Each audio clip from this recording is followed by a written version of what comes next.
सुस्वागतम आणि नमस्कार. मी डॉक्टर वैभवी महेश वागचौरे हॅलो डॉक्टरच्या आजच्या विशेष कार्यक्रमात आपल्या सगळ्यांचं मनापासून स्वागत करते. प्रेक्षक हो, कसे आहात आपण सगळे? हेल्दी आणि हॅप्पी ना? निश्चितच असायलाच पाहिजेत, कारण दर आठवड्याला तुमची आणि तज्ञ डॉक्टरांची गाठभेटच आपण करून देत असतो. प्रेक्षक हो, हे गाणं तुमच्यापैकी बऱ्याच जणांनी निश्चितच ऐकलं असेल. दिल तो बच्चा है जी, बहुत सच्चा है जी. आपलं हे जे हृदय आहे ना, खरोखरच अविरत कार्यक्षम असतं. कशासाठी? तर रक्ताचं अभिसरण करण्यासाठी आणि आपल्या भावभावनांना व्यक्त करण्यासाठी. याच्यापैकी जे रक्ताचं अभिसरण आहे ती अत्यंत महत्त्वाची अशी बाब आहे. विचार करा, एक क्षणभर जरी हृदयाचा आपला ठोका मिस झाला तर त्याच्यावर अवलंबून असलेल्या अनेकविध अवयवांपैकी कुठल्याही अवयवाच्या कार्यक्षमतेचा ठोका सुद्धा मिस होऊ शकतो. पण जेव्हा या आपल्या हृदयामध्ये काही अडथळा निर्माण होतो, काही व्याधी निर्माण हो, आज घाबरून न जाता आयुर्वेदाच्या माध्यमातून विना शस्त्रक्रिया उपचार पद्धती जर आपल्या हृदयाला मिळाली तर किती छान होईल की नाही. आणि याच संदर्भातला विषय आम्ही तुमच्या समोर आज सादर करणार आहोत. तर आजचा आपला विषय आहे हृदयरोगावरती विना शस्त्रक्रिया आयुर्वेदिक उपचार, आणि याच्यासाठी मार्गदर्शक आहेत प्रख्यात डॉक्टर रोहित माधव साने. नमस्कार सर. हॅलो डॉक्टरच्या परिवारात आपलं मनापासून स्वागत. सरांची ओळख मी थोडक्यात करू देऊ इच्छिते. जागतिक आरोग्य संघटनेच्या अहवालात जगामध्ये हृदयरोगाने पीडित असणाऱ्या रुग्णांचं प्रमाण आघाडीवर असणार आहे असं जेव्हा व्यक्त झालं, तेव्हा या धोक्याच्या सूचनेला आव्हान देऊ पाहणारं व्यक्तिमत्व म्हणजेच डॉक्टर रोहित माधव साने. हृदयरोगावरती विना शस्त्रक्रिया उपचार करण्यातलं जगातलं पहिलं आयुर्वेदिक कार्डियक रिहॅब सेंटर याचे ते संस्थापक आहेत. अनेक वर्ष संशोधन करून डॉक्टर साने यांनी 1 लाखाहून अधिक रुग्णांना आजवर यशस्वीरित्या उपचार केले आहेत आणि त्या संदर्भाचे शोध निबंध त्यांचे जागतिक स्तरावरती पब्लिश सुद्धा झालेले आहेत. आपल्या भारतासारख्या विकसनशील देशाला परवडेल आणि दीर्घकाळ प्रभावी ठरू शकेल अशी विना शस्त्रक्रिया उपचार पद्धती आयुर्वेदाच्या माध्यमातून सादर करणारे आणि जागतिक स्तरावरती मोठ्या कार्डिओलॉजिस्टचा सन्मान प्राप्त करणारे असं हे व्यक्तिमत्व आहे. हीच परंपरा पुढे सुरू ठेवण्यासाठी आज MIPC म्हणजे Madhavbaug institute of preventive cardiology याच्या माध्यमातून प्रिव्हेंटिव्ह कार्डिओलॉजीचा 1 वर्षाचा इंटरपॅथी कोर्स सुद्धा सुरू केलेला आहे की ज्याचं मार्गदर्शन प्रख्यात cardiologist doctor Jagdish Hiremath sir पाहतात. प्रेक्षक हो, विषय इतका सुंदर आहे तर आपणही खूप उत्सुक असाल की आपल्या हृदयाची विना शस्त्रक्रिया आयुर्वेदिक पद्धतीने आपण कशी काळजी घेऊ शकतो. तर त्यासाठी तुम्हाला लागतील आपले फोन नंबर.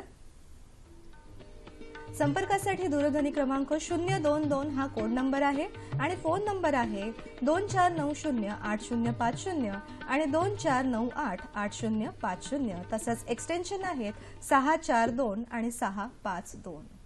प्रेक्षक हो, प्रश्न विचारताना तो विषयाला अनुसरून आणि स्पष्ट असावा. तसंच आपल्या टीव्ही संचाचा आवाज मात्र बंद ठेवा, जेणेकरून तुमचा प्रश्न थेट आमच्यापर्यंत येईल.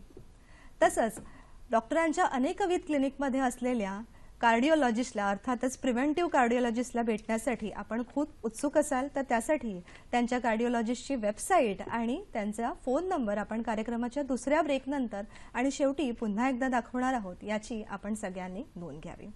सर, सुरुवातीलाच आज आपला हा जो विषय आहे की विना शस्त्रक्रिया आयुर्वेदिक उपचार पद्धतीने आपण मार्गदर्शन करणार आहोत, तर मला विचारायला आवडेल की जेव्हा आपण एखादी कृती करतो, समजा आपण धावलो, पळलो किंवा कुठल्याही प्रकारचा एखादा व्यायाम केला, त्या दरम्यान आपल्या श्वसनाची गती वाढते, आपल्या हृदयाची गती वाढते, तर याचा खरोखरच परिणाम आपल्याला हृदयरोग आहे म्हणून की अन्यथा सुद्धा यातलं काही होऊ शकतं? आता ना नीट समजून घ्यायला पाहिजे, ज्या व्यक्तीला आतमध्ये हृदय आहे आणि फुफ्फुसं आहेत त्या व्यक्तींना धावल्यानंतर दम लागणार. दम लागणं ही स्वाभाविक गोष्ट असते. प्रश्न हा असतो की लागलेला दम हा किती वेळात माझा नॉर्मल पर्यंत आला. बऱ्याच वेळेस काय होतं की मी दुसरा मजला चढून गेल्यानंतर मला दम लागलेला असतो आणि थोडा वेळ मला बसून राहावं लागतं किंवा थांबावं लागतं त्याच ठिकाणी तो दम नॉर्मलला येण्यासाठी. इथे आपण समजू शकतो की कदाचित प्रॉब्लेम आहे. बऱ्याच वेळेस मी 5वा 6वा मजला चढून गेल्यानंतर मला दम लागतो, पण दम लागून मला एखाद दुसऱ्या मिनिटाच्या आतमध्येच माझा तो दम पूर्ण नॉर्मलला येतो आणि मग मी पुढच्या कामाला परत लागू शकतो कुठेही न थांबता. हे जर असेल तर तो दम जो लागलेला आहे तो नॉर्मल फिजिओलॉजिकल दम आहे. नेहमीच मला जो दम लागतो तो हृदयरोगाशी संबंधित असायलाच पाहिजे असं नाही, पण 70-80% वेळा आपण असं म्हणू शकतो की जर आपल्याला दम लागलेला आहे चालताना, जिने चढताना, काही काम करताना, आणि तो दम सगळा लागलेला नॉर्मलकडे यायला मला बराच जास्त वेळ लागतोय, वेदना होत आहेत, छातीत भरून आल्यासारखं होतंय, काहीतरी जड फील होतंय छातीत, असं असेल तर कदाचित आपण म्हणू शकतो की हृदयरोगाशी संबंधित असू शकेल. बरोबर. म्हणजे नुसतं दम लागण्यासोबत जर अशी काही अन्य लक्षणं असतील तर ही हृदयरोगाची सुरुवात किंवा खरोखरच हा हृदयरोग सुद्धा असू शकतो. सर, दोन प्रकारचे जर आपण गट पाहिले की पहिल्या गटामध्ये ज्यांना खरोखरच हृदयाचा विकार आहे आणि त्यांच्या हृदयाची कार्यक्षमता कमी झालेली आहे, आणि दुसऱ्या गटामध्ये की जिथे काही हृदयविकार नाहीये पण केवळ व्यायामाच्या अभावामुळे त्यांचं हृदय हे आळशी बनलेलं आहे. तर अशा आळशी हृदयाची कार्यक्षमता वाढण्यासाठी आपण काय सांगू शकतो?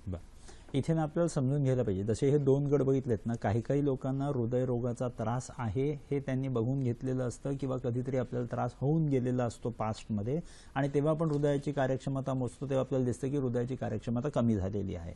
कित्येक लोकांना हार्ट डिसीज आतमध्ये समजा काही त्रास होऊन गेलेला नसेल आणि आपली समजा कार्यक्षमता आपण मोजलेली नसेल, तर ती मोजलेली नसल्या कारणाने आपल्याला माहितीच नसतं कार्यक्षमता कमी आहे करून. पण जेव्हा कधी इन द फ्युचर आपल्याला एखादा इन्सिडेन्स घडतो, तो इन्सिडेन्स घडल्यानंतर आपल्या हृदयात जर तेवढी ताकद नसली, तेवढी कार्यक्षमता नसली, तर त्या अटॅकमधनं किंवा त्या त्रासातून बाहेर निघणं हे आपल्याला खूप डिफिकल्ट जात असतं.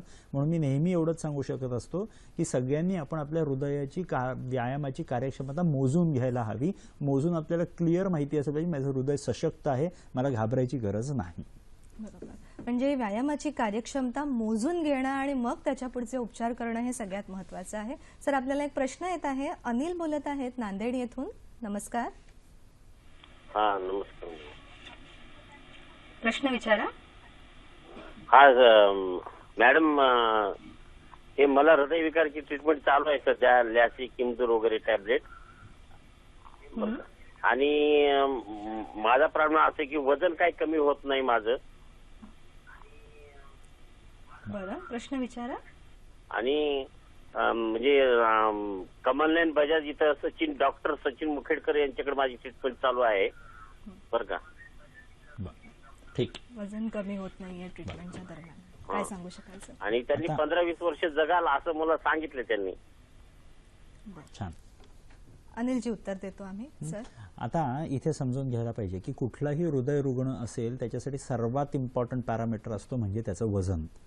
वजन जर आपण रोजच्या रोज त्याच्यावरती क्लिअर आपण डोळे ठेवून बसलेलो असू, जर आपल्याला जर दिसत असेल की माझं वजन वाढत चाललेलं आहे, सर्वात पहिलं कारण हे वजन वाढण्यासाठी त्याच्या शरीरात जमलेलं पाण्याचं वजन हे वाढत चाललेलं असतं.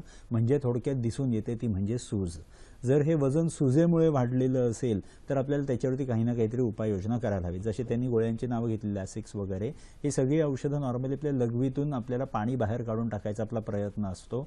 पण कधी कधी त्या गोळ्यांची इफेक्टिव्हिटी कमी झाल्या कारणाने आपल्याला आतमध्येच पाणी साठून राहिलेलं असतं एक कारण, किंवा कधी कधी आपण या गोळ्या घेताना पाणीसुद्धा भरपूर जास्त पित असतो आणि ते एक्सेस ऑफ पाणी आपण प्यायल्या कारणाने शरीरात ते पाणी राहून गेल्या कारणाने आपलं वजन वाढत चाललेलं असतं. हे जे आपल्या शरीरात वजन वाढते ह्याचं आपल्याला नक्की काही ना काहीतरी कारण शोधायला हवं. ते कारण शोधल्यानंतर त्याच्यावरची उपाययोजना करणं खूप सोपं जाईल. सो मला फक्त एवढंच सांगायचं आवडेल की जे काय आपलं वजन वाढतंय, या वजन वाढणाऱ्याला आपल्याला खूप इम्पॉर्टंटपणाने आपल्याला बघत जायला हवं. हे वजन आपल्याला कमी करायला हवं. जर आपण ओव्हरवेट असू, ओबेज असू, तर आपल्याला इमिजिएटली काही ना काहीतरी उपाययोजना करायला हव्यात. अनिलजी, म्हणजे सरांच्या मार्गदर्शनानुसार वजन कमी करणं हा तुमच्या जी काही चिकित्सा सुरू आहे त्यातला एक महत्त्वाचा टप्पा सुद्धा असू शकतो. सर, ब्लड प्रेशर बद्दल थोडंसं आणखीन जागरूक व्हायचं होतं की जेव्हा आपण व्यायाम करतो किंवा फिजिकल ऍक्टिव्हिटी करतो तेव्हा आपलं ब्लड प्रेशर वाढणं योग्य आहे, पण अन्यथा सुद्धा बसल्या जागी ब्लड प्रेशर वाढणारी अशी बरेचसे केसेस आपण पाहतो. तर हे वाढलेलं ब्लड प्रेशर पुढे जाऊन कुठल्या आजारांना पाठिंबा देऊ शकतं? आता ना आपल्याला समजून घ्यायला हवं की मी समजा आत्ता नॉर्मल बसलेलो आहे, तर नॉर्मल बसलेलं नसताना माझं ब्लड प्रेशर साधारण 110-70, 120-80 वगैरे साधारण काहीतरी असायला हवं. पण समजा मी धावायला सुरुवात केली तर धावत असताना माझ्या पूर्ण शरीराकडे तेवढा एक्सेस डिमांड आलेला असतो. तो एक्सेस डिमांड मीट करण्यासाठी माझ्या हृदयाने पंप जोरात करायला सुरुवात केलेली आहे, ज्याच्यामुळे नॉर्मली माझं धावताना ब्लड प्रेशर वाढणं हे साहजिक आहे. पण ते जे धावताना माझं ब्लड प्रेशर वाढलेलं होतं तेच वाढलेलं प्रेशर माझ्या शरीरात नॉर्मल बसलेलं असताना पण तेवढंच वाढलेलं असेल तर तो प्रॉब्लेम असतो. आता ह्याला आपल्याला गणित समजून घ्यायला हवं की माझं धावतानाचं जे ब्लड प्रेशर वाढलेलं होतं ते मी बसलेलं असतानाच वाढलेलं आहे, म्हणजे असे रिॲक्शन्स माझ्या शरीरात घडत आहेत, माझ्या शरीरात असा डिफेन्स मेकॅनिझम चालू झालेला आहे ज्याच्याने कंटिन्युअस ब्लड प्रेशर वाढून राहिलेलं आहे, कारण का कुठेतरी काहीतरी डिमांड्स माझे जे आहे ते पूर्ण होऊ शकत नाहीये, म्हणून बिचाऱ्या हृदयाला अतिपंप करावं लागतंय आणि हे अतिपंप करताना त्या हृदयाकडे तेवढा रक्तपुरवठा स्वतःच्या जेवणासाठी यायला पाहिजे. जर त्याच्याकडनं आपण दुप्पट काम करून घेतोय तर त्याच्याकडे पगार सुद्धा तेवढा दुप्पट यायला हवा. जर काम दुप्पट करून घेतो आणि पगार अर्धाच येत असेल तर बिचारे हृदयाचे मांसपेशी कमकुवत होतात आणि कमकुवत झालेले हृदयाचे मांसपेशींना समोर जाऊन हृदयरोगाला तोंड द्यावं लागतं. म्हणजे सर सगळं गुपित आहे ते हृदयाच्या मांसपेशींच्या कार्यक्षमतेवर. अर्थातच आपण बसल्या जागी म्हणा किंवा व्यायाम करताना म्हणा कुठल्याही ठिकाणी ती कार्यक्षमता किती उत्तम आहे त्यावरती पुढचं सगळं आपलं आरोग्य किंवा हृदयाचं आरोग्य हे अवलंबून आहे. सर आजकाल इंटरनेटच्या माध्यमातून खूप सारी अवेअरनेस झालेली आहे.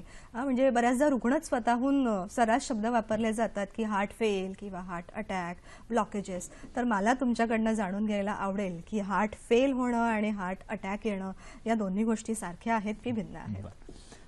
आता ना इथे आपल्याला खूप छान प्रकारे समजून घ्यायचं आहे की हार्ट अटॅक ही एक वेगळी गोष्ट आहे आणि हार्ट फेल ही एक वेगळी गोष्ट आहे. हार्ट अटॅक येणं म्हणजे काय तर माझ्या हृदयाच्या मांसपेशीला रक्तपुरवठा अचानक खंडित झाला आणि तो अचानक खंडित झाल्या कारणाने त्या हृदयाच्या मांसपेशीला रक्तपुरवठा मिळाला नसल्या कारणाने ते हृदयाच्या मांसपेशी कुपोषित झाली किंवा तिथे इन्फार्क्ट व्हायला लागला. आता हे झालं हार्ट अटॅक. आता हार्ट अटॅकच्या पुढचं स्टेशन म्हणजे कदाचित हार्ट फेलियर असू शकतं. जर माझ्या त्या हृदयाच्या मांसपेशींमध्ये हृदयाची व्यायामाची कार्यक्षमता कमी असली तर तो अटॅक मला झेलता येत नाही आणि तो अटॅक झेलता नाही आला तर हृदय हार्ट फेलियरकडे जाऊ शकतं. म्हणजे काय तर हार्ट फेल म्हणजे धाडदिशी हार्ट बंद पडणे. आता एव्हरी हार्ट अटॅक म्हणजे सगळ्या माणसांना ज्यांना हार्ट अटॅक येतो त्यांचं हार्ट फेल होतंच असं नाही. ज्यांच्या हृदयाची व्यायामाची कार्यक्षमता कमी असेल त्यांच्यामध्येच हार्ट फेल होऊ शकतं. म्हणून हार्ट अटॅक म्हणजे माझं हार्ट बंद पडणारच अशी काहीही गरज नाही. हार्ट अटॅक एक वेगळा गोष्ट आहे आणि हार्ट फेल होणं हे पुढचं त्याचं स्टेशन असू शकतं. दोघांमध्ये मिसअंडरस्टँड करून घ्यायची गरज नाही. सर याबद्दल आपण आणखीन माहिती घेणारच आहोत. एक प्रश्न आहे तत्पूर्वी आपल्याला. किशोर बोलत आहेत चाळीसगाव येथून. नमस्कार किशोरजी. प्रश्न विचारा आपला. मॅडम छातीत दमकान येत ना आणि जिना जर धरला दम लागून जातो डॉक्टर. ठीक आहे किशोरजी, तुमच्या प्रश्नाला आम्ही उत्तर देणारच आहोत आणि याच विषयातली अजून सुद्धा काही विशेष माहिती. आणि हिवाळा सुरू आहे तर हिवाळ्यामध्ये मिळणाऱ्या एका सुंदर भाषेबद्दल सुद्धा तुम्हाला काही माहिती देणार आहे. पण वेळ आहे एका छोट्याशा विश्रांतीची. लगेचच भेटूया हॅलो डॉक्टर मध्ये.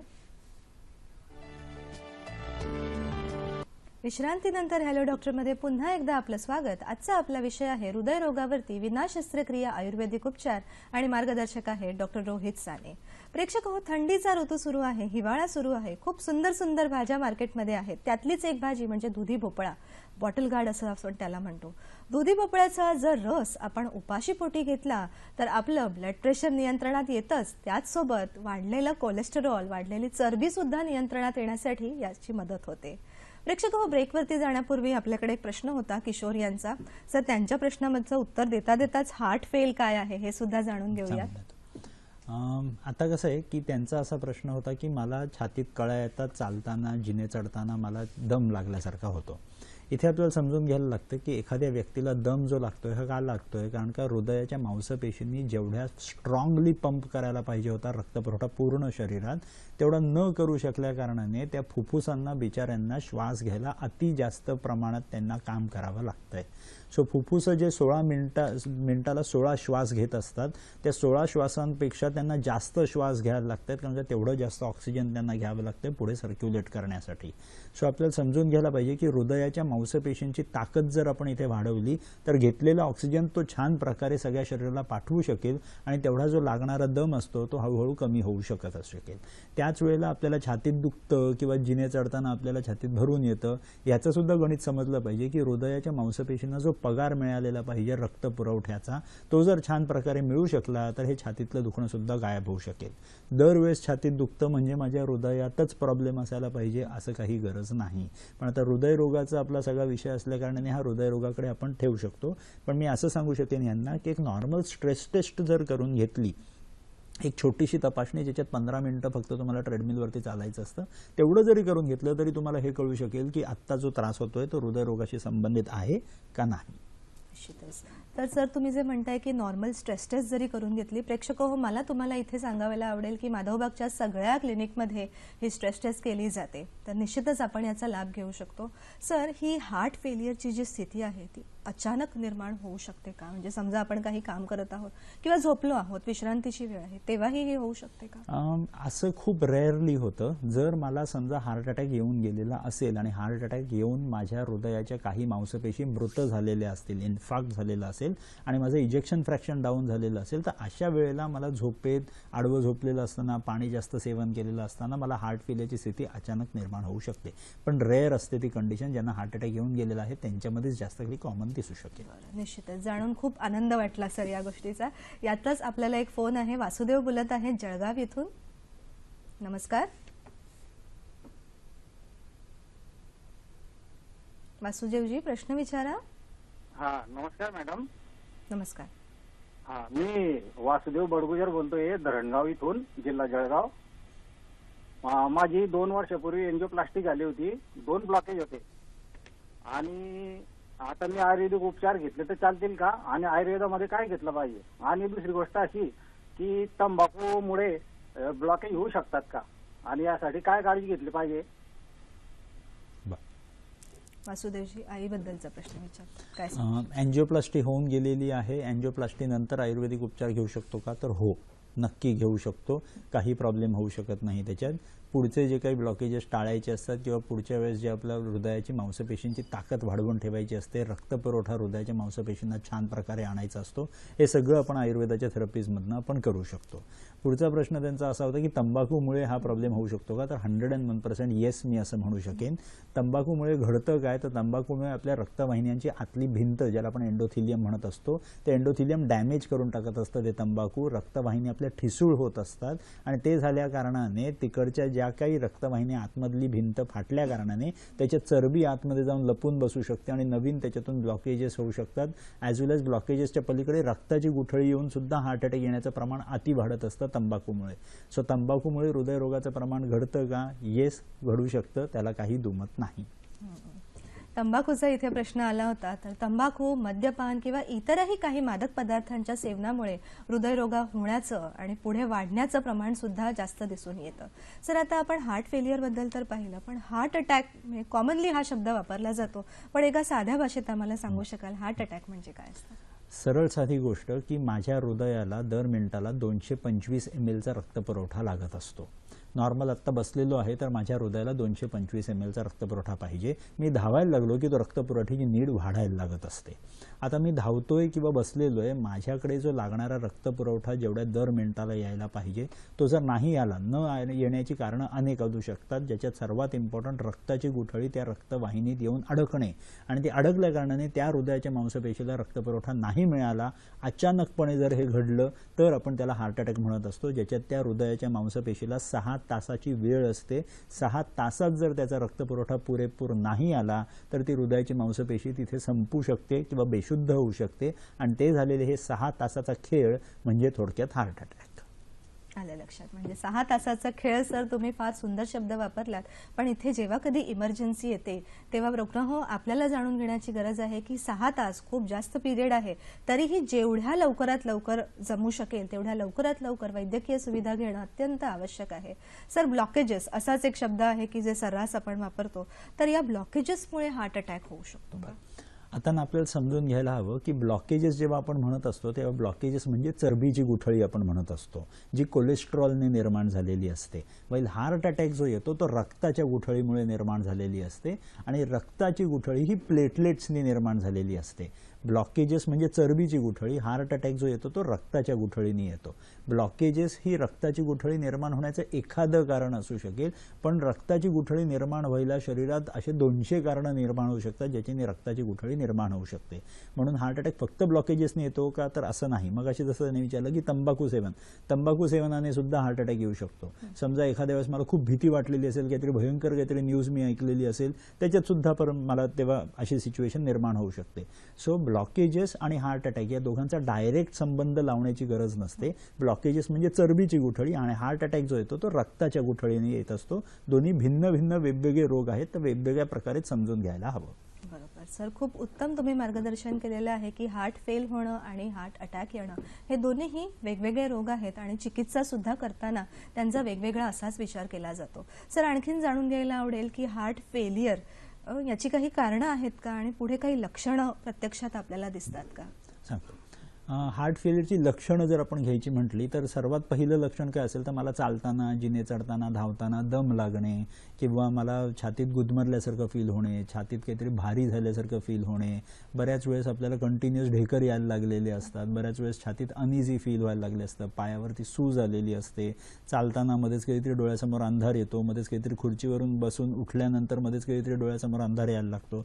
या सगळ्या गोष्टी असं दाखवू शकतात की माझ्या हृदयाची मांसपेशींची ताकद हळूहळू कमी व्हायला लागलेली आहे. म्हणजे मी आता क्रोनिक हार्ट फेलियरमध्ये कदाचित असू शकतो. इथे आपल्याला नॉर्मल स्ट्रेस टेस्ट करून बघायला हवी की हे जे आता घटना घडत आहेत आपल्याला ह्यांचा हृदयाशी संबंध आहे का. कारण का या घटना घडत आहेत म्हणजे माझं हृदयच प्रॉब्लेममध्ये आहे अशी काही गरज नाही, पण एक साध्या स्ट्रेस टेस्टने आपल्याला कळू शकतं की हा त्रास हृदयाशी संबंधित आहे का नाही. बरोबर. म्हणजे सर, आपण मगापासून उल्लेख करतोय की स्ट्रेस टेस्ट, तर ही बेसिक अशी एक स्ट्रेस टेस्ट आहे आणि रुग्ण हो किंवा प्रेक्षक हो, आपण निश्चितच त्याचा लाभ घेण्याची आवश्यकता आहे. सर, आपल्याला आणखीन एक पुढचा प्रश्न येत आहे. संजय बोलत आहेत आपल्याकडे औरंगाबाद येथून. नमस्कार. हॅलो. मी संजय बोरसे बोलतो मॅडम, औरंगाबाद. आमच्या आईचं हार्ट फेल झालंय. डॉक्टर म्हणतोय त्यांचं 28% हार्ट काम करतं. किती टक्के? 28%. बर. औरंगाबाद ट्रीटमेंट चालू आहे. ठीक. काय मार्गदर्शन करू शकतो संजय? आता इथे आपल्याला समजून घ्यायला हवा 28% हार्ट जे आपलं काम करत आहे त्याचा अर्थ समजून घेऊया. की समजा मला मगाशी जसं मी सांगितलं रक्ताची गुठळी माझ्या रक्तवाहिनीत येऊन अडकली, ती अडकल्या कारणाने 6 तासात माझ्या हृदयाच्या मांसपेशीला जो रक्तपुरवठा पोचायला पाहिजे होता तो न पोचल्या कारणाने तेवढ्या हृदयाच्या मांसपेशी माझ्या तिथे मे बी डेथ झाली, मे बी ते अनकॉन्शियस झाले, ज्याला आपण हायबरनेशन वगैरे म्हणत असतो. अशी काहीतरी सिच्युएशन झाल्या कारणाने जो माझा इजेक्शन फ्रॅक्शन साधारण 50 ते 60% पाहिजे असतो नॉर्मल कुठल्याही व्यक्तीमध्ये, तो उतरून त्यांचं जसं म्हणणं आहे की आता 28% आलेला आहे. सो जो काही माझा 50 ते 60% इजेक्शन फ्रॅक्शन नॉर्मल माणसामध्ये असायला पाहिजे तो आता 28% आलेला आहे. बऱ्याच वेळेस ही कंडिशन पहिले 6 आठवडे तशीच राहत असते. कारण का कुठलाही हार्ट अटॅक आल्यानंतर हृदयाच्या तिकडे दंगल झालेली असते आणि तिथे कर्फ्यू लागल्यासारखी सिच्युएशन असल्या कारणाने पहिले 6 आठवडे ही कर्फ्यूची सिच्युएशन राहणार. त्याच्यात जर 2D इको करून बघितलं तर आपल्याला इजेक्शन फ्रॅक्शन कमीच दिसतं. खरं पिक्चर आपल्याला त्या 6 आठवड्यांनंतर जास्त छान प्रकारे कळू शकेल की ते हृदयाच्या मांसपेशींवर जो काही अटॅक झालेला होता त्याच्यात ते हृदयाच्या मांसपेशी पूर्णपणे मृत झालेले आहेत की तेच आत्ता बेशुद्ध पडलेले आहेत. सो 6 आठवड्यानंतर परत एखादा 2D इको जर करून बघितलं तर त्याच्यात आपल्याला कळू शकेल की आत्ता हृदयाची कंडिशन काय आहे. पण दोन्ही केसेसमध्ये आपल्याला छान प्रकारे काळजी घ्यायला लागते. इथे आपण आयुर्वेदिक पंचकर्मांचा आपण जर उपयोग करून घेतला तर त्यांचे हृदयाची मांसपेशींची कार्यक्षमता जी आहे ती आपण इम्प्रूव्ह करू शकतो. की ते हृदयाचे मांसपेशी आज 28% इजेक्शन फ्रॅक्शन आहे ते वाढेल की नाही किंवा किती वाढेल ह्याचं गणित 6 आठवड्यानंतरच क्लिअर होईल. पण आपण कुठल्याही प्रकारे आत्ता त्या फेल होणाऱ्या हार्टला आपल्याला मजबूत करायला हवं. जेवढं मजबूत करू तेवढी आपली लाईफ लॉंगेविटी आपली वाढवू शकते. सर, इथे मला विचारायला आवडेल की 6 आठवड्याचा पिरियड जो तुम्ही म्हणत आहात तर आयुर्वेदिक चिकित्सेला येण्यापूर्वी सपोज आपल्याला आधी हार्ट अटॅक आलेला आहे तर 6 आठवड्यांचा मधला गॅप आवश्यक आहे? आता ना समजून घ्यायला हवं की 6 आठवडे हा जो काळ असतो ना हा कर्फ्यूचा काळ आहे आतमधला. इथे ना वेट आणि watch is the best therapy. इथे आपल्याला पेशंटची खूप छान प्रकारे काळजी घ्यायची असते. त्यांचं जे फ्लुइड इंटेक असतो त्याला आपल्याला कंट्रोल करायचा असतो. बऱ्याच वेळेस आपला आहाराचा कंटेंट ज्याच्यात आपण कार्बोहायड्रेट भरपूर द्यायचा प्रयत्न करतो पेशंटला, ते आपल्याला कमी करायचं असतं. फॅट कंटेंट अति न देता खाणं थोडं थोडं आपण जास्त जेवढं सॅलड वगैरे देऊ शकतो तेवढं छान. अशा सगळ्या गोष्टी कंट्रोल करून ते 6 आठवडे पेशंटची छान काळजी करायची असते. त्यांचा मेंदू शांत ठेवायचा असतो. तंबाखू वगैरे वगैरे हे सेवन होत असतील तर त्याला आपल्याला लांब ठेवायला हवं. छान आपल्याला छान मस्त सगळं ॲटमॉस्फिअर छान बनवलेलं असेल घरात तर ते पेशंटची इम्प्रूव्हमेंट आपल्याला खूप चांगली प्रकारे आपण इम्प्रूव्ह करू शकतो. अर्थातच प्रेक्षक हो, शारीरिक चिकित्सेबरोबर मानसिक चिकित्सा सुद्धा इनडायरेक्ट मेथडने करणं हे खूपच महत्त्वाचं आहे आणि आपण आपल्या रुग्णाला यातनं खूपच उत्तम असं फुललेलं आयुष्य पुढे देऊ शकतो. प्रेक्षक हो, अजूनही काही विशेषची माहिती, तसंच माझ्याकडनंही काही विशेष टिप, तसंच माधवबागच्या अनेकविध ठिकाणी असलेल्या प्रिव्हेंटिव्ह कार्डिओलॉजिस्टला भेटण्यासाठी त्यांचे फोन नंबर सुद्धा आपण पाहणार आहोत. पण या छोट्याशा विश्रांतीनंतर लगेचच भेटूया हॅलो डॉक्टरमध्ये.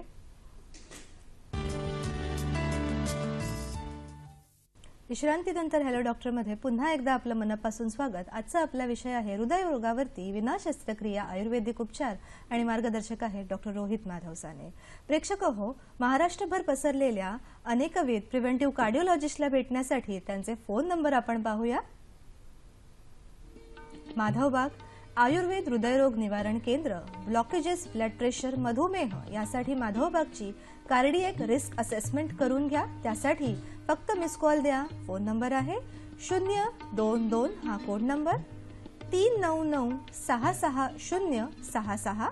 पुन्हा एकदा 399660066 आणि आपली वेबसाईट आहे www.madhavbag.org. दुधी भोपळ्याबद्दल मी काही विशेष माहिती तुम्हाला सांगितली होती. बऱ्याचदा आपण महिला मार्केटमध्ये शॉपिंग करताना दुधी भोपळा जेवढा मोठा तेवढा चांगला असं आपल्याला वाटतं, पण त्याची एक परीक्षा करायची गरज आहे.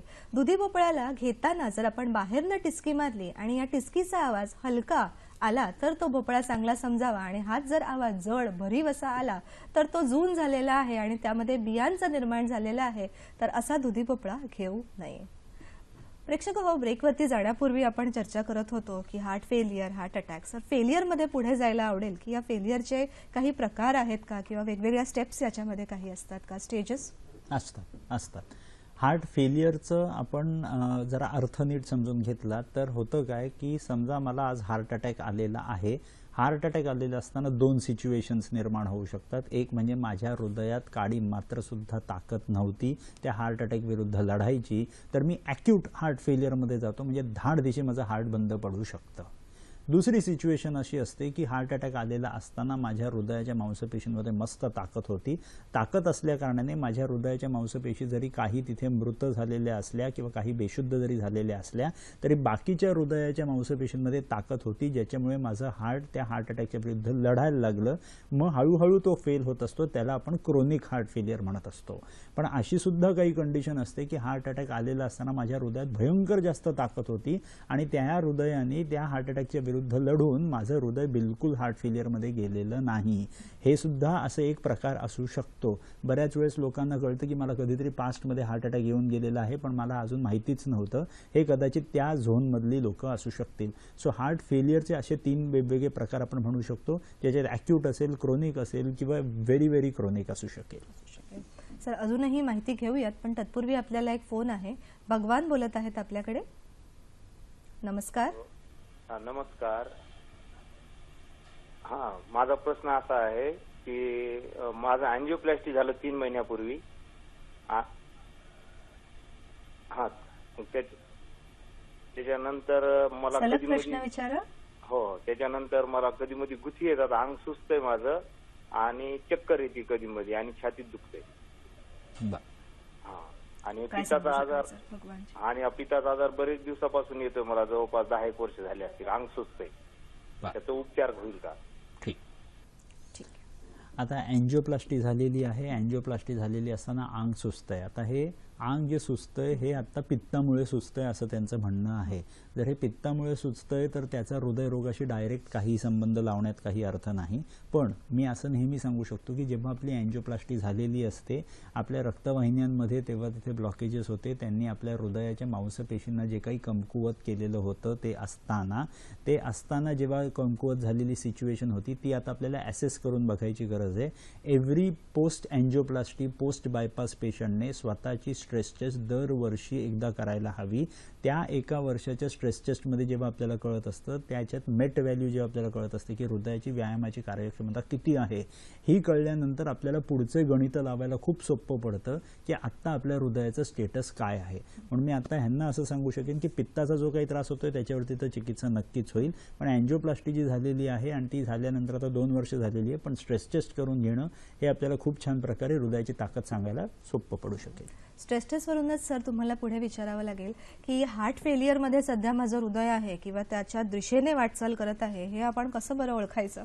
बरं, मगाशी जसे मी काही छोटी छोटी लक्षणं सांगितली, जसं फॉर एक्झाम्पल पायावरती सूज दिसायला लागली आहे, माझं वजन वाढायला लागलेलं आहे, मला चालताना दम लागायला लागलेला आहे, जिने चढताना छातीत भरून यायला लागलेलं आहे, चक्कर यायला लागलेली आहे, ह्या सगळ्या जर गोष्टी असतील तर ह्या गोष्टी कदाचित आपल्याला असं सांगतात की आपल्याला हृदयरोगाचा त्रास येतोय असं दिसू शकेल. सो इथे साधे इन्व्हेस्टिगेशन, जसं आत्ता आपण स्ट्रेस टेस्ट म्हणालो, काहीला 2D इको करू शकतो आपण, असे छोटे छोटे नॉन इन्व्हेसिव्ह जे काही इन्व्हेस्टिगेशन्स असतात याच्यातून आपण बघू शकतो की आपल्या हृदयाची जे काही आपल्याला त्रास होतोय तो हृदयाशी संबंधित आहे का दुसऱ्या कुठल्या तरी अवयवांशी संबंधित आहे. बरोबर सर, योग्य वेळी जर निदान झालं तर पुढची चिकित्सा खूपच सोपी होते. तर या हार्ट फेलियरचं योग्य निदान करण्यासाठी कोणत्या तपासण्या आपण करू शकतो? बऱ्याच तपासण्या आपण म्हणू शकतो. सर्वात पहिलं ब्लड इन्व्हेस्टिगेशन असू शकेल. ब्लड इन्व्हेस्टिगेशन कशासाठी, तर आपल्याला हिमोग्लोबिन बघावं लागतं, आपल्याला लिपिड प्रोफाईल बघावी लागते, बऱ्याच वेळेस आपल्याला लिव्हर प्रोफाईल बघायला लागते, रिनल प्रोफाईल बघावी लागते.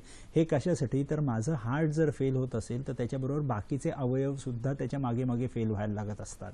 म्हणून तिथे आपल्याला सिच्युएशन बघायला लागते की लिव्हरमध्ये माझ्या भरपूर ताकद आहे का, कारण का हार्टचा जवळचा मित्र म्हणजे लिव्हर. जर हार्टमध्ये प्रॉब्लेम असेल तर लिव्हरमध्ये आपल्याला तो फेल होताना खूप जवळचे रिलेशन्स आपल्याला दिसून येतात. तसंच किडनीवरती त्याचा काही परिणाम होतो का हे बघावं लागतं. हे सर्वात पहिलं ब्लड इन्व्हेस्टिगेशन. दुसरं आपण काय करू शकतो, तर एक ब्लड इन्व्हेस्टिगेशनमधलं एक पुढची स्टेज असते ज्याला आपण प्रो एंटी BNP म्हणत असतो. ही एक मोठी इन्व्हेस्टिगेशन असते ज्याच्यावरून आपल्याला कळू शकते की आपण हार्ट फेलियरच्या दिशेने आपण जातोय की नाही. हे ब्लडचं झालं. त्याच्याचबरोबर जसं मी मगापासून सांगतो की स्ट्रेस टेस्टवरनं तुम्हाला तुमच्या हृदयाची व्यायामाची कार्यक्षमता दिसते, जे नॉर्मली 9.5 ते 10 असायला पाहिजे. जर ती व्यायामाची कार्यक्षमता कमी झालेली असेल तर मी हृदयरोगाच्या किंवा हार्ट फेलियरच्या जवळ जातोय असं दिसून येतो. त्याच्या पलीकडे आपण 2D इको करू शकतो. मगाशी जसं त्यांनी सांगितलं इजेक्शन फ्रॅक्शन, त्याच्यावरनं आपण ओळखू शकतो आपण साधारणच्या लेवलला की आपण हार्ट फेलियरच्या जवळ आहोत की नाही. बरोबर. यातूनच पुढे सर आपण विना शस्त्रक्रिया उपचारांकडे जाणारच आहोत, पण तत्पूर्वी आपल्याकडे फोन आहे. भगवान बोलत आहे धुळे येथून. नमस्कार. हॅलो, नमस्कार. हॅलो, प्रश्न विचारा आपला. हा, मी भगवान बोरसे धुळ्याहून बोलतोय. माझी 10 वर्षाची नात आहे. तिला 2D इको काढल्यानंतर शी इज हॅव्हिंग AHD 16 mm. तर त्याच्यासाठी ती इंट्राकार्डिक रिपेअर डॉक्टरांनी ऍडवाइस केलेलं आहे. तर ते आमची अपेक्षा आहे की तिच्यासाठी without operation what is the Ayurvedic therapy. वेगळा प्रश्न आहे सर, काय सांगू शकतो? आता इथे ना समजून घ्यायला पाहिजे की हा ॲनाटॉमिकल डिफेक्ट आहे, म्हणजे भिंतीला भोग पडलेला आहे. भिंतीला भोग पडलेला असताना आपल्याला इथे सर्जरीची गरज लागत असते. जिथे आयुर्वेदाचा उपयोग होत असतो ते फंक्शनल डिसऑर्डर्स असतात. आता इथे फंक्शनली जर प्रॉब्लेम असेल, सर्वात पहिली गोष्ट म्हणजे याच्यात 2-3 गोष्टी आपल्याला अडकलेल्या ते नीट समजून घ्यायला हवेत. सर्वात पहिलं वय आपलं 10 वर्षाचं आहे नातवाचं. सो 10 वर्षाच्या वयाला जर आता ASD आपल्याला दिसून आले म्हणजे एट्रियल सिप्टल डिफेक्ट म्हणजे काय, तर हृदयाचे जे काही कप्पे असतात त्या 2 कप्प्यांच्या मध्ये जी भिंत असते त्या भिंतीत एक भोक आहे. ते भोक असल्या कारणाने रक्त इकडचं तिकडे आणि तिकडचं इकडे होण्याची आशंका असते. जर आता अशुद्ध रक्त शुद्ध रक्तात जर मिक्स होऊन जर प्रॉब्लेम होत असेल तर आपल्याला काही ना काहीतरी सर्जरीसारखी उपाययोजना करावी लागेल. पण जर शुद्ध रक्त अशुद्धामध्ये जाऊन परत फिल्टर होऊन परत येतंय तर जास्त प्रॉब्लेम नसतो. सो इथे आपल्याला फ्लो कुठल्या दिशेने आहे ह्याच्यावरनं आपल्याला ठरवता येईल की आपल्याला सर्जरीची आत्ता गरज आहे की नाही. ही पहिली गोष्ट. दुसरी गोष्ट, मुलीची वाढ किती झालेली आहे त्याच्यावरनं आपल्याला पुढचं डिसिजन घेता येईल की आपल्याला सर्जरी करायची गोष्ट आहे की नाही. इथे आयुर्वेदिक उपचार म्हणजे औषधी उपचार देऊन जर आपण ते भोग बंद होणार असं जर आपण विचार करत असतो ते थोडंसं कठीण असतं. कारण का कुठलाही ॲनाटॉमिकल डिफेक्ट जो आहे ज्याच्यात भिंतीला भोग पडले तिथे मला ते प्लास्टरच करावं लागतं. सो तिथे सर्जरीचीच उपयोगिता आपल्याला दिसून येते. फक्त इथे आपल्याला बघायला हवं की सर्जरी सुद्धा कधी लागणार. जर आपला फ्लो चुकीच्या दिशेने होत असेल तर आपल्याला सर्जरीची गरज लागते. फ्लो जर चुकीचा होत नसेल तर कदाचित आपण सर्जरी अवॉइड करू शकू. भगवानजी, खरोखरच साध्या शब्दामध्ये सरांनी उत्तम मार्गदर्शन केलेलं आहे.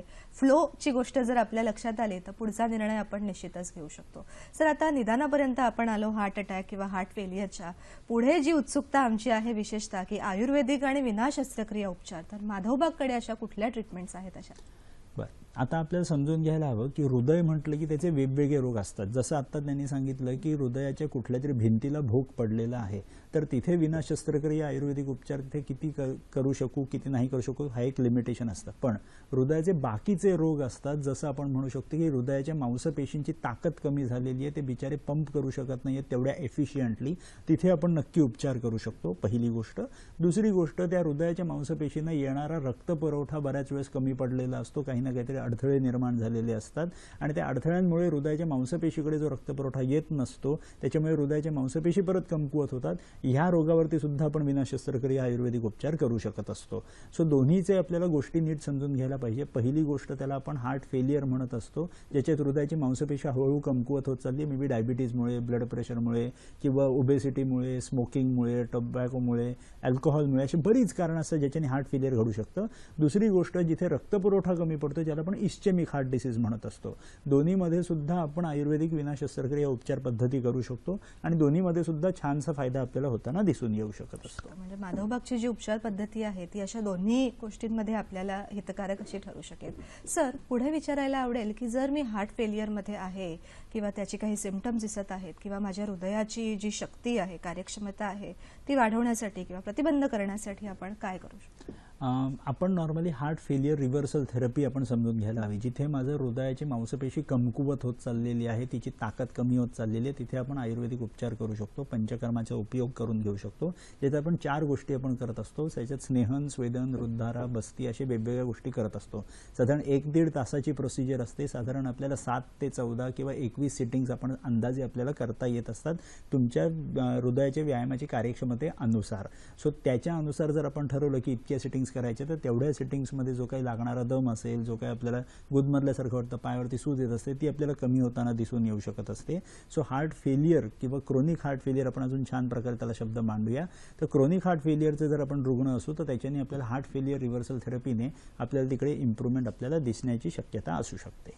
म्हणजे सर, माधवबागची हार्ट फेलियर रिव्हर्सल थेरपी ही जी आहे ती अशा प्रकारच्या सिम्पटम्समध्ये किंवा अशा प्रकारच्या रुग्णांसाठी निश्चितच खूप फायदेशीर होऊ शकते. प्रेक्षक हो, आणखीनही विशेष माहिती घेणार आहोत. तसंच येत्या आठवड्यामध्ये कोणते डॉक्टर आपल्या भेटीला येणार आहेत ते पाहणार आहोत एका छोट्याशा विश्रांतीनंतर. लगेचच भेटूया हॅलो डॉक्टरमध्ये. विश्रांतीनंतर हॅलो डॉक्टरमध्ये पुन्हा एकदा आपलं स्वागत. आजचा आपला विषय आहे हृदयरोगावरती विना शस्त्रक्रिया आयुर्वेदिक उपचार आणि मार्गदर्शक आहे डॉक्टर रोहित माधव साने. प्रेक्षक हो, दर आठवड्याला वेगवेगळ्या तज्ज्ञ डॉक्टर आपल्या भेटीला येतात आणि विशेष मार्गदर्शन करतात. तर पाहूया पुढच्या आठवड्यात आपल्या भेटीला कोणते डॉक्टर येणार आहेत. Hello doctor. शुक्रवार दिनांक 27 जानेवारी रात्री 8 वाजता. विषय आहे सांधेदुखीवरील अत्याधुनिक रोबोटिक उपचार आणि सहभाग आहे डॉक्टर नरेंद्र वैद्य. त्यानंतर शनिवार दिनांक 28 जानेवारी रात्री 8 वाजता सूक्ष्म Ayurveda plant stem cell therapy आणि सहभाग आहे डॉक्टर KV पाठक. आणि रविवारचा कार्यक्रम 29 जानेवारी रात्री 8:30 वाजता IVF एक विज्ञान एक चमत्कार भाग 1 डॉक्टर संदीप माने यांच्यासह. प्रेक्षक हो, आपण चिकित्सेकडे होतो तर माधवबागचं जे पेटेंटेंट आहे HFRT या नावाने जे ओळखलं जातं की heart failure reversal therapy, sir त्याविषयी माहिती जाणून घ्यायला खूप आवडेल. HFRT म्हणजे नेमकं काय? मगाशी जसं मी सांगितलं की हार्ट फेलियर रिव्हर्सल थेरपी म्हणजे आपण 4 स्टेप्स करत असतो: स्नेहन, स्वेदन, हृदधारा, बस्ती. आता नाही ह्याचं गणित आपल्याला नीट समजून घ्यायला हवं की हृदयाचं काम काय होतं. तर हृदयाचं काम होतं रक्तपुरवठा पंप करणे. पंप करून तो रक्तपुरवठा परत सगळा गोल फिरून हृदयाकडे यायला पाहिजे. आता हृदयाचे पंप करण्याची शक्ती कमी झालेली असेल तर तो पंप छान प्रकारे न केल्या कारणाने, कमी स्पीडने पंप केल्या कारणाने ते वरती जेव्हा रक्त यायचं असतं तेव्हा ते खालती कोंडून बसतं आणि पायावरती सूज दिसायला लागते. हे जर रक्त हृदयाकडे परत वेळेत आलं असतं तर हार्ट फेलियर कधी निर्माणच झालं नसतं. म्हणून पहिली स्टेप आपण जी करतो ती म्हणजे स्नेहन. स्नेहन म्हणजे हृदयाच्या दिशेने आपण पूर्ण शरीराला विशिष्ट औषधी तेलाने आपण मसाज करत असतो. सगळं हृदयाकडे ते रक्त आपण पाठवून दिलं की ते रक्त पाठवल्यानंतर पुढची स्टेज आपल्याला इम्पॉर्टंट असते, ज्याला आपण स्वेदन म्हणतो. स्वेदन म्हणजे काय, तर औषधी काड्याची वाफ दिली जाते पूर्ण शरीराला, ज्याच्यामुळे आपण घाम आपल्याला दरदरून बाहेर सुटत असतो. तो घाम जास्त बाहेर निघाल्या कारणाने सोडियम आणि क्लोराईड म्हणजे आपण जे मीठ जे आपण बाहेर पाडत असतो घामातून, ते सोडियम क्लोराईड आणि वॉटर हे आपण बाहेर टाकून दिल्या कारणाने रक्त हलकं होतं. तिसरी प्रोसिजर आपण करत असतो हृदधारा. हृदधारा म्हणजे काय, तर हृदयाच्या ठिकाणी एक औषधी काड्याची धार धरून ठेवतो, ज्याच्याने इंटरकोस्टल वेसल्स जे असतात ते डायलेट झाल्या कारणाने आपल्या छातीच्या मांसपेशींकडे येणारा रक्तपुरवठा वाढतो. आणि सर्वात शेवटची प्रोसिजर म्हणजे बस्ती. बस्ती साधारण गुदद्वारातून आपण 60 ते 100 ml तेल आपण आतमध्ये टाकतो, औषधी काढा टाकतो, जे वेगवेगळ्या कंडिशन्सनुसार वेगवेगळी औषधं आपण वापरतो. ही सगळी औषधं कार्डिओटोनिक असतात. कार्डिओटोनिक असल्या कारणाने ते आतमध्ये शिरून हृदयाच्या मांसपेशींना बळ देतात पंप करायला. आणि एकदा हृदयाने छान प्रकारे पंप करायला सुरुवात केली की तो हार्ट फेलियरचा प्रॉब्लेमच आपण मोडून काढतो आणि हार्ट फेलियर रिव्हर्सल होताना आपल्याला दिसून येतं. प्रेक्षक हो, 4 स्टेपमध्ये चालणारी अशी ही HFRTची ट्रीटमेंट आहे. स्नेहन, स्वेदन, हृदयधारा आणि बस्ती. तर निश्चितच HFRT या ट्रीटमेंटचा वापर किंवा उपयोग किंवा लाभ आपण सगळेजण घेऊ शकता की जिथे जिथे हार्ट फेलियर किंवा हार्ट अटॅक अशा कंडिशन्स आहेत. सर, कधीही आयुर्वेदाच्या पद्धतीने आपण चिकित्सा करतो तेव्हा नुसतं औषध घेतलं आणि रुग्ण बरा झाला असं आपण करत नाही. तर एकंदरीत रुग्णाचं क्वालिटी ऑफ लाईफ इम्प्रूव्ह करण्यासाठी नुसतं रुग्णच नाही तर सगळ्यांनी मिळून आपण कसं सहाय्य करू शकतो? सर्वात इम्पॉर्टंट पहिली गोष्ट असते, मनातली जी भीती अडकलेली असते ती भीती काढून टाकावी. रोग जास्त मोठा नसतो, रोगाची भीती जास्त मोठी असते. भीतीवरती जर आपण अटॅक केला तर आपल्या हृदयावरती सुद्धा अटॅक होऊन काही प्रॉब्लेम होणार नाही. ती भीती काढली. आपण बऱ्याच वेळेस काय होतं की आपण सगळे नातेवाईक पेशंटच्या आजूबाजूला एवढा तो आपण सिरियस इश्यू करून टाकतो की पेशंटला सुद्धा जास्त डिप्रेशनमध्ये जाण्यासारखं होत असतं. इथे आपल्याला समजून घ्यायला हवं, जर पेशंटने आणि रिलेटिव्सनी जर आमची मदत केली तर त्या हृदयरोगाला बरं करण्यात जास्त वेळ लागत नसतो. बऱ्याच वेळेस आपण घाबरून गेल्या कारणाने त्या हृदयरोगाला ट्रीट करायला जास्त मुश्किल पडत असतं. सो तेवढी पहिली गोष्ट करावी. बाकी जे काही सांगितलेल्या गोष्टी असतात, जे काही पथ्य असतात, व्यायाम असतात, ह्यांना कंप्लायन्स देणे, एवढं फक्त जरी तुम्ही केलं तरी त्या हृदयरोगाला ट्रीट करणं कुठल्याही डॉक्टरसाठी सोपं जाऊ शकतं. सर, आपण भीती म्हटलात, अशीच एक भीती आपल्या मनामध्ये असते की सर्जरी लागू शकेल का? तर हार्ट फेलियरमध्ये सर्जरी लागतेच असं आहे का? कसं असतं की सर्जरी कुठे लागत असते, तर आपण जर ठरवलं की मी स्वतःसाठी काहीही करणार नाही, मला सगळं थर्ड पार्टीनेच मला काहीतरी करून द्यायला हवं, मी व्यायाम पण करणार नाही, मी जेवणात सुद्धा बदल करणार नाही, मी स्वतःवरती काही ट्रीटमेंट सुद्धा करून घेणार नाही, अशी कंडिशन असेल तर मग दुसरे काही उपचार राहत नाहीत. आपल्याला काही ना काहीतरी कृत्रिमरित्याच करावं लागतं. पण जर आपण ठरवलेलं असेल की मला स्वतःला ठणठणीत व्हायचे आणि मला स्वतःला मदत करायची, इम्प्रूव्ह करायचंय, तर सर्जरीशिवाय आपल्याकडे बरेच ऑप्शन आपण काढू शकतो. सर, माधवबागचं जे वैशिष्ट्य आहे की महाराष्ट्रभर आपले प्रिव्हेंटिव्ह कार्डिओलॉजिस्ट पसरलेले आहेत, पण औषधी चिकित्सा आणि पंचकर्म चिकित्सा याच्या जोडीला आपण आपल्या रुग्णांसाठी आणखीनही काही सुविधा उपलब्ध करतो का? बऱ्याचशा सुविधा आपण उपलब्ध करतो. बऱ्याच वेळेस काय असतं की लाईफस्टाईल मॉडिफाय करायची गोष्ट असते. लाईफस्टाईल जर मॉडिफाय केलेली असेल, म्हणजे आपण किती वाजता खावं, किती वाजता उठावं, काय करावं, कुठला व्यायाम करावा, या सगळ्याची आपल्याकडे एक प्रकारचं एक बॅकअप आपण दिलेला असतो. आपण एक ॲप आता सध्या आपण हळूहळू आपण बनवायला लागलो, ज्याच्यातून तुम्हाला मॅक्सिमम ज्ञान मिळू शकेल की कोणी काय करायला हवं, त्याच्या एज्युकेशन. म्हणजे मगाशी जसं मी सांगितलं की भीती ही मोठा प्रॉब्लेम असतो आणि भीतीला जर आपल्याला विरुद्ध काहीतरी करायचं असेल तर ज्ञान देणं हे सर्वात जास्त छान आपण करू शकतो. सो आपण बऱ्याचशा असे वेगवेगळे सपोर्ट मेकॅनिझम्स तयार करतोय, ज्याचा आपल्या सगळ्या पेशंट्सना फायदा होऊ शकतो. प्रेक्षक हो, ही आनंदाची गोष्ट आहे आपल्या सगळ्यांसाठी की माधवबागचं ॲप लवकरच आपल्या मोबाईलमध्ये आपण घेऊ शकता आणि हृदयरोग कसा प्रिव्हेंट करायचा किंवा उपचार कशा पद्धतीचे असू शकतील या सगळ्याचंच विशेष मार्गदर्शन आपण आपल्या मोबाईलमधनं पाहू शकतो. प्रेक्षक हो, वेळ आहे आता आपल्या लाडक्या आरोग्य सल्ल्याची. पाहूया आजचा विशेष आरोग्य सल्ला. एका संशोधनानुसार थंडीच्या ऋतूमध्ये हृदयविकाराचा धोका अधिक संभवतो असं सिद्ध झालेलं आहे. तर मग काळजी काय घ्यायची आहे? सूर्यस्नान. सकाळी 15 ते 20 मिनिटे कोवळ्या उन्हात चालणे, पादाभ्यंग, रात्री झोपताना पायाच्या तळव्यांना अलगदपणे कोमट तेल चोळणे, उष्ण आहार म्हणजेच गरम आहाराचं सेवन करणं आणि व्यायाम नियमित किमान अर्धा तास व्यायाम करणं की ज्यामुळे आपल्या हृदयाची कार्यक्षमता वाढण्यास नक्कीच मदत होते. प्रेक्षक हो, काही कारणास्तव जर आजच्या कार्यक्रमाचा काही भाग आपल्याकडून राहिला असेल तर याच कार्यक्रमाचं पुनःप्रक्षेपण सुद्धा आपण पाहू शकता. हॅलो डॉक्टर आजचाच प्रायोजित कार्यक्रम सोमवार दिनांक 6 फेब्रुवारी 2017 सकाळी 9 वाजता. विषय आजचाच हृदयरोगावरती विना शस्त्रक्रिया आयुर्वेदिक उपचार आणि सहभाग अर्थातच डॉक्टर रोहित साने. आजच्या कार्यक्रमाचा अभिप्राय तसेच नवीन नवीन डॉक्टरांना आमच्यामध्ये समाविष्ट करण्यासाठी आम्ही नेहमीच उत्सुक असतो. त्यासाठी आमचा पत्ता लिहूया.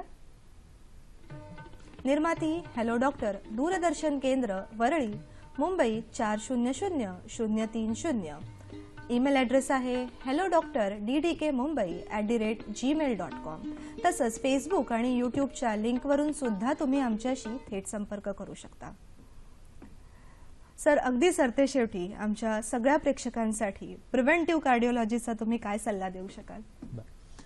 खूप सिंपल सल्ले असतात. रोज नियमित सकाळी नाश्त्या अगोदर अर्धा तास आपल्याला छान प्रकारे व्यायाम करायला हवा, पहिली गोष्ट. दुसरी गोष्ट, आपल्या जेवणात जितकं आपण कार्बोहायड्रेटचं प्रमाण कमी ठेवू तितकं आपल्या जेवणात छान प्रकारे बाकीच्या गोष्टी आपण विटॅमिन्स मिनरल्स जेवढे जास्त घेऊ तेवढा त्याचा फायदा होऊ शकतो. साधारण दिवसभरातून जे काही आपण डायरेक्ट होल ग्रेन्स आपण घेऊ शकतो. बऱ्याच वेळेस आपण पॉलिश्ड व्हीट, पॉलिश्ड तांदूळ वगैरे वापरत असतो, तिथे प्रॉब्लेम्स होतात. जिथे आपण होल ग्रेन्स घेऊ शकू त्याचा फायदा दिसून येऊ शकतो. जेवढा आपण सॅलड म्हणजे रॉ अनकुक्ड भाज्या जेवढ्या आपण खाऊ शकू तेवढा आपल्याला जास्त फायदा दिसून येऊ शकतो. Vitamin D3, vitamin C, vitamin B ह्या सगळ्या टेस्ट जर आपण नियमित करून घेत राहिलो तर आपल्याला हृदयरोगाचा येणारा धोका जो आहे तो आपण टाळू शकतो. ह्या जर आपण छान विटॅमिन मिनरल्स जर आपण वाढवून ठेवलेले असतील तर.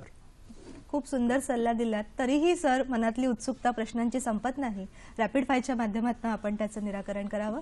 सर, हृदयरोग होण्यासाठी अनुवांशिकता हे एक कारण आहे का? बऱ्याच वेळेस हो, ह्याला काही दुमत नसतो, पण अनुवंशिक असला म्हणजे मला हृदयरोग व्हायलाच पाहिजे अशी काही गरज नाही. विना शस्त्रक्रिया उपचारांनी जेव्हा आयुर्वेदाने आपण चिकित्सा करतो तर रुग्ण पुन्हा सामान्य आयुष्य नक्की जगू शकतो का? हो, नक्की जगू शकतो. फक्त तुमच्याकडून आम्हाला मदत पाहिजे असते, व्यायामाची आणि तेवढ्या आहाराची. भरपूर पाणी पिणं हे हृदयरुग्णांसाठी योग्य आहे का? बऱ्याच वेळेस नाही. जिथे इजेक्शन फ्रॅक्शन डाऊन झालेलं असेल तिथे भरपूर पाणी पिणं हे घातक ठरू शकतं. रात्रीचं जेवण आपलं हलकं असायला पाहिजे किंवा 9च्या आधी करणं आवश्यक आहे का? निश्चितच. रात्रीचं जेवण जास्तीत जास्त सलाड असलं पाहिजे, बाकी काही नको. आणि नियमित व्यायाम करणं हे हृदयरोगाला प्रतिबंधात्मक ठरू शकेल का? त्याच्याशिवाय दुसरा कुठलाही उपाय हृदयरोगासाठी प्रतिबंधात्मक होऊ शकतच नाही. प्रेक्षक हो, उत्तम विषय, उत्तम मार्गदर्शन सरांकडनं. मला तुम्हाला सांगायला आवडेल की आपलं आयुष्य हे खूप सुंदर आहे, पण या सुंदर आयुष्याचा जर आपल्याला सुंदर लाभ घ्यायचा असेल तर आपलं हृदय आणि त्याची कार्यक्षमता हे उत्तम असणं आरोग्याच्या दृष्टीने खूपच सुंदर आहे. त्यामुळे एकच सल्ला आमच्या सगळ्यांकडनं, take care of your heart for your hearty ones. म्हणजे तुमच्या आयुष्यात तुमचे जे लाडके आहेत त्यांच्यासाठी आपल्या आरोग्याची, आपल्या हृदयाची खूप काळजी घेण्याची आवश्यकता आहे. हाच सल्ला आपल्या सगळ्यांसाठी. सर, तुम्ही आमच्या परिवारामध्ये आलात, आम्हाला मार्गदर्शन केलं, त्यासाठी आपले आभार. पुन्हा भेटूया हॅलो डॉक्टरमध्ये. नमस्कार.